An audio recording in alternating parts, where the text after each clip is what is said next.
en la cantidad de personas que somos criticando a los demás es infinita. ¿Cuántas veces nos fijamos nosotros mismos? Esto me pregunto cuando veo a personas haciendo mal a otras, porque en mi vida fue una persona criticada. Creo que la gran mayoría de nosotros fuimos juzgados y pasamos por el bullying, por un comentario, una etiqueta o por lo que hacemos. Pero no solo fuimos criticados, sino también criticamos a los demás o incluso a nosotros mismos. Todo esto tiene poder la crítica. Para saber la definición de criticar, según la Real Academia Española, conocida como la RAE, criticar es expresar una opinión sobre alguien o algo. Y esto surge a través del pensamiento de cada uno de nosotros, porque en algunos casos la crítica es constructiva y en otros casos es dañina. Pero si nos referimos a criticarnos a nosotros mismos, se define como autocrítica. Walter Rizzo, que es un psicólogo clínico, define la autocrítica como examinar las propias creencias, valores y comportamientos y descubrir lo inútil, lo absurdo o lo peligroso de nuestra manera de pensar. Walter Rizzo insinúa como si nuestra forma de pensar fuera algo negativo, que nuestra forma de pensar no vale la pena y que no vale la pena examinar nosotros mismos, tal y como refleja esta imagen. Que no vale la pena examinar nosotros mismos.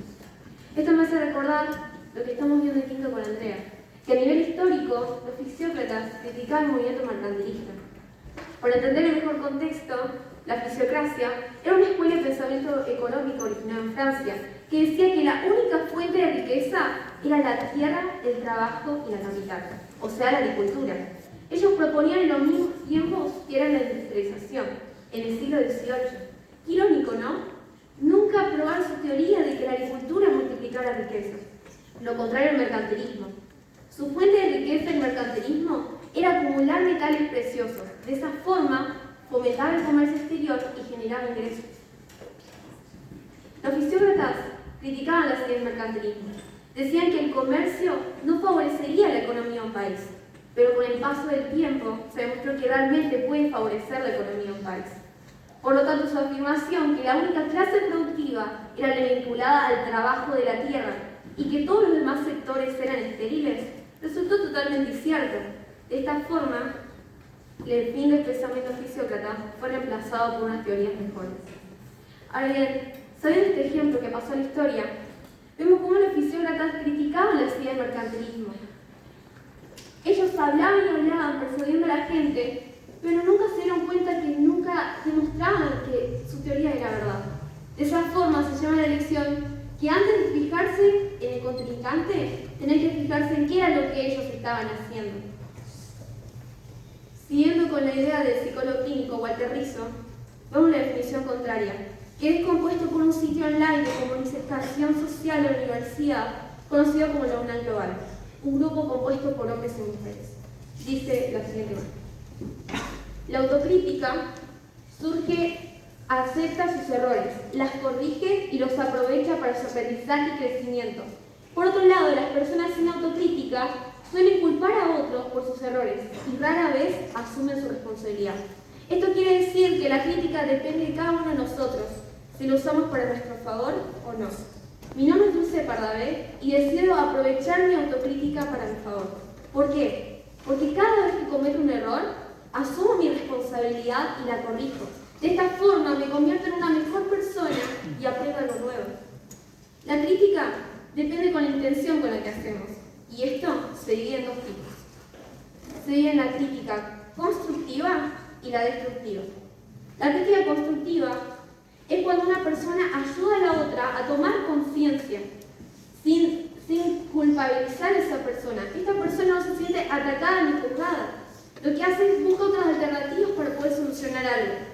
Esta crítica, obviamente, todas estas otras alternativas llevan a construir la persona que es y mejorar. La crítica constructiva se puede usar para sí mismo también.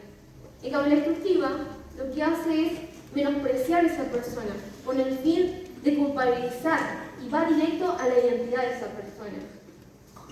Mediante este tipo de crítica, sentimos que somos capaces de defendernos, porque juzgamos directamente a esa persona, porque lleva un ataque personal hacia ella. Un ejemplo que podemos ver al día a día es, por ejemplo, en la escuela. ¿A quién no le pasó que cuando terminamos un examen Decimos, estamos felices porque, bueno, logramos completar todo, o enojados porque no llegamos a nada, o tristes, pensando que no vamos a llegar. Algunos dicen, no, voy a desaprobar, no voy a poder. Claramente se quedan con pensamientos negativos en su mente y no buscan otra alternativa de poder solucionar algo. En cambio otros dicen, bueno, estudié, hice lo que tuve que hacer, hice lo que pude y lo debo dejar pasar. Otro ejemplo es cuando vemos que no queremos reflejar nuestros sentimientos a los demás. Por ejemplo, cuando nos referimos a llorar o decir nuestros miedos. Algunos dicen, no, yo no lloro, yo no tengo miedo a nada. Claramente se muestran como si fueran unos robots, que no tienen sentimientos. Mediante este tipo de crítica, ha llegado que muchos de nosotros nos limitemos oportunidades, por el simple hecho de ser criticados. Todos somos víctimas de la crítica destructiva. Ahora bien, entendemos que la crítica depende de cada uno de nosotros, de cómo la hacemos o cómo la usamos.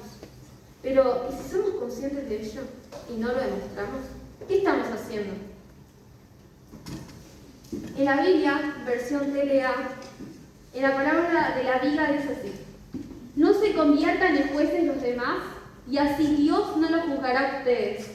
Si son muy duros para juzgar a otras personas, Dios será igualmente duro con ustedes. Él los tratará como ustedes traten a los demás. ¿Por qué te fijas en lo malo que hacen otros y no te das cuenta de las muchas cosas malas que haces tú? Es como si te fijaras que en el ojo del otro hay una basurita y no te dieras que en el ojo del otro hay una rama. ¿Cómo te atreves a decirle a otro, déjame sacarte la basurita que tienes en el ojo si en tu ojo tienes una rama? Hipócrita, primero saca la rama que tienes en tu ojo y así podrás ver bien para sacar la basurita que está en el ojo del otro. Esto nos dice Jesús, que no somos nadie para juzgar a otras personas si ni siquiera somos capaces de ver lo que tenemos en nosotros mismos.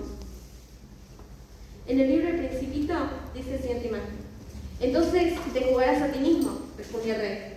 Eso es lo más difícil. Es mucho más difícil jugarse a uno mismo que a los demás. Si logras juzgarte correctamente, significará que eres un verdadero sabio. El libro El Principito nos muestra cómo el camino difícil trae recompensa. ¿Y vos qué esperás? ¿Quedarte sentado viendo cómo otros juzgan a los demás? ¿O le vas a decir que se fijen primero antes que el otro? Vivimos en una sociedad que está cubierta con una venda en los ojos. Y esto lo podemos experimentar el día a día. Por ejemplo, cuando un amigo o una amiga te responde mal y uno decide hablar mal de esa persona, sin saber o sin ponerse a pensar si esa persona le ocurrió algo, con su familia, con amigos, o si fue algo que nosotros hicimos. A veces no nos tomamos el tiempo de analizar las cosas y actuamos impulsivamente, haciendo que las situaciones cotidianas y sencillas se vuelvan más difíciles y complejas. Cuando todo sería cuestión de ponerse a pensar y ver mucho más allá de lo que nuestros ojos nos permiten, sin tomar consciente o inconscientemente la autocrítica como debilidad. Muchas gracias.